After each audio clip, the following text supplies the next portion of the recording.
Hello friends, welcome to Creative Medicine. In this lecture, we will learn about. Hello friends, let us now learn some important points about skull bone layers. Skull bone layers are actually three.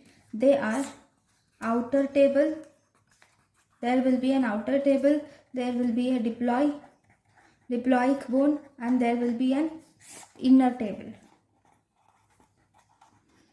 Actually, if you compare outer table with the inner table will be thinner and outer table will be thicker.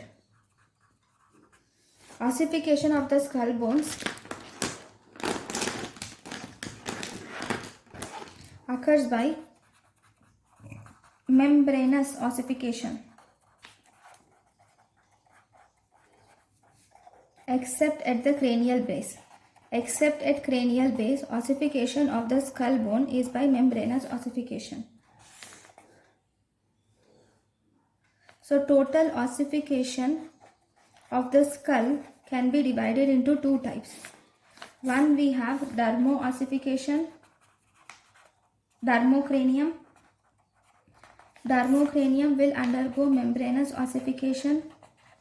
Dermocranium will undergo membranous ossification, and this will result in formation of flat bones of cranial wall. This will result in formation of flat bones of cranial wall with gaps between developing membranes, and these gaps which are present between developing membranes, these are called as fontanelles.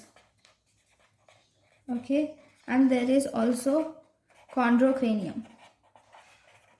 In the chondrocranium, there occurs cartilaginous ossification, and thus it forms base of the skull. Okay, so this is about the skull bones. Thank you for watching. Thank you and thank you for watching.